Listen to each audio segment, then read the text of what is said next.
Mga armadong Chinese warships at fighter aircrafts daw mga kapatid, pinalibutan ang kabuuan ng Taiwan.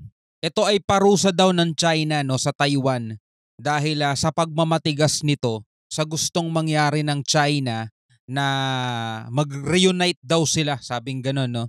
Dahil nga ang Taiwan ay kinikilalang probinsya ng China at talagang gusto nilang sakupin yan mga tol. Kaya ito ginawa ng China, 2 araw silang nagsagawa ng war games. Pinag-aaralan nila kung paano nila sasakupin mga tol etong Taiwan. Grabe to. Kaso ang tanong, ang Taiwan ba ay makukuha nila sa mapayapang pamamaraan? Malamang hindi. Kaya ito ang tanong ng marami. Ito ba ang pwede o posibilidad na pagsimulan ng ikatlong labanang pandaigdigan mga tol? At kapag nangyari yan sa Taiwan mga tol, asahan na natin mga tol, marami talagang madadamay. Dahil suportado ng US tong Taiwan, hindi nila pababayaan yan.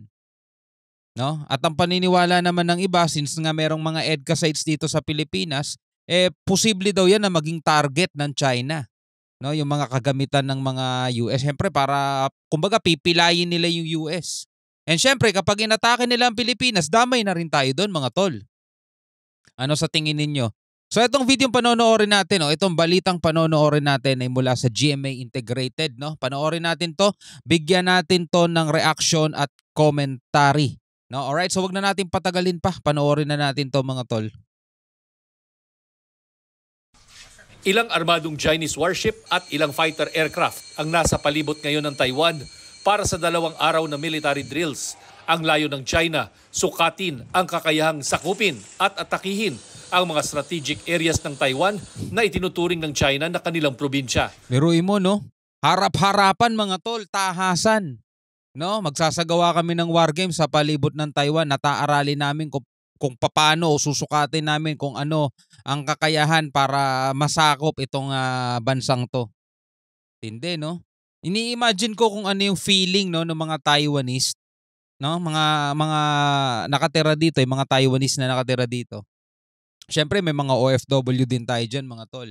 At kaya nga sabi ko nga madadamay talaga Pilipinas dito Kasi una-una napakalapit lang ng Taiwan sa Pilipinas di ba? Parusa raw ito sa separatist acts ng Taiwan. Ilang araw matapos manumpa si Taiwanese President Lai Ching-te, nanawagan si Lai na itigil na ng China ang kanilang pananakot. Wala pang 400 kilometro ang Taiwan mula Batanes, kaya nagbabantay din ang Philippine Navy sa Northern Luzon. We do not want to speculate, but we are also on our end monitoring the situation. Anything that transpires around us should be watched keenly and observed because it may or may not have an effect on us.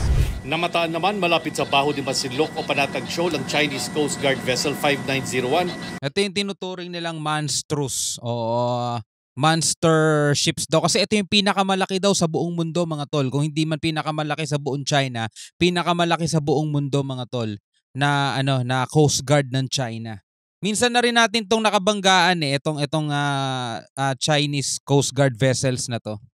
Naman malapit sa Baho de Masinloc o Panatag Shoal ang Chinese Coast Guard Vessel 5901, isa sa pinakamalaki nilang barko.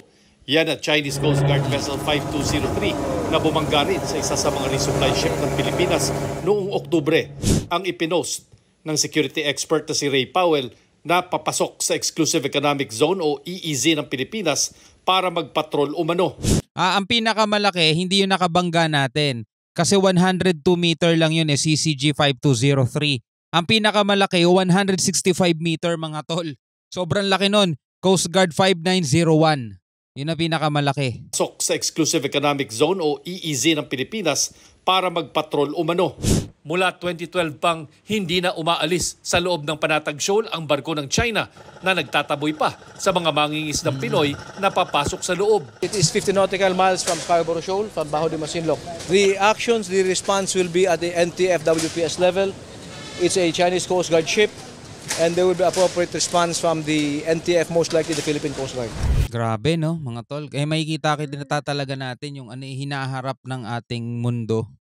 Mga tol. Kasi napagdaanan na natin yung WW1. Napagdaanan na rin natin yung WW2. And pasalamat tayo, marami sa atin. Kung hindi man ganun karami dito sa ating mga viewers, ang hindi pa pinapanganak ng mga panahon na yon. Pero yung iba pinanganak na panahon na yun, naranasan na nila. Pero kung tayo hindi pa pinapanganak ng panahon na yon, talagang hindi daw maganda, sabi ng mga nakatatanda, no? Ako sabi ng nanay ko, ng tatay ko, talagang ibang-iba mga kapatid pag talagang sa panahon natin ngayon mangyayari pa yung ikatlo. Alam niyo na kung gaano ka-advance ang mga kagamitan, mga assets ng mga militar.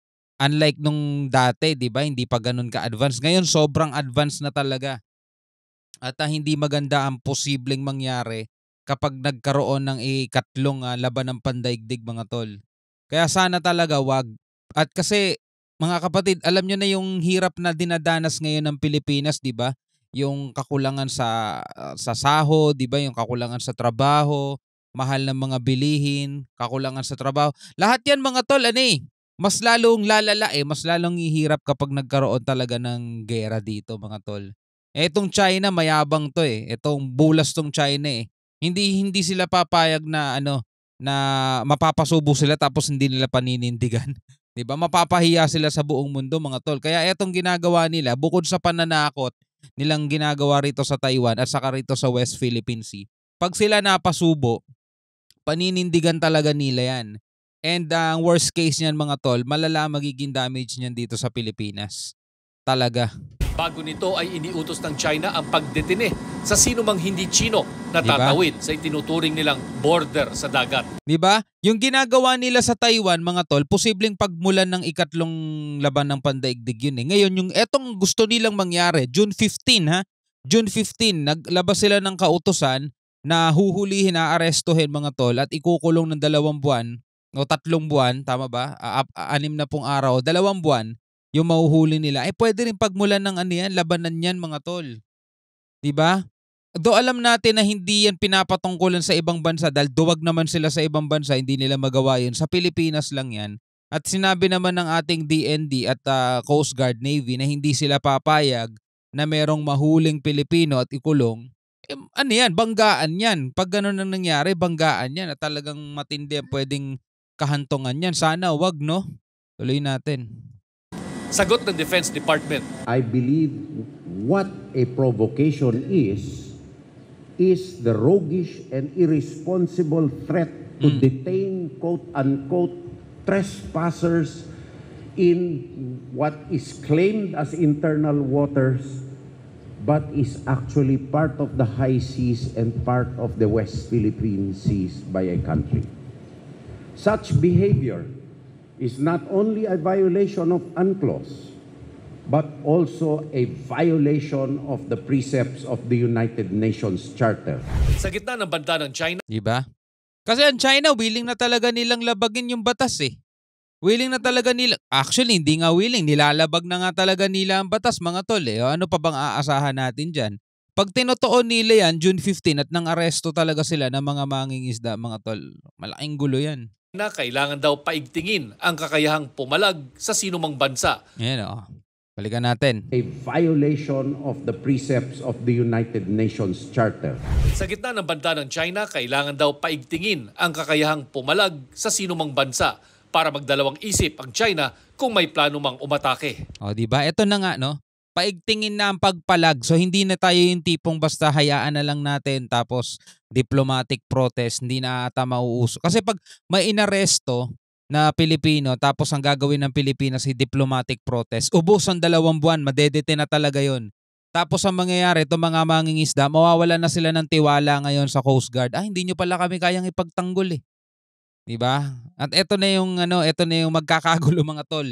Kasi mawawalan na sila ng tiwala, mawawalan na sila ng ng moral, no? Mawawalan sila ng moral na pagtitiwala dito sa ating Navy, sa Coast Guard. May nakulong sa mga mangingisda nila, na-detain ng 2 buwan. So magiging hamon talaga 'to, no, sa Navy at Coast Guard natin kung paano ngayon nila sasagutin at paano na ngayon nilang poprotektahan yung ating mga mangingisda kapag ayan na paparating ang China at biglang manghahablot o mga aresto ng mga mangingisdang Pinoy, mga tol.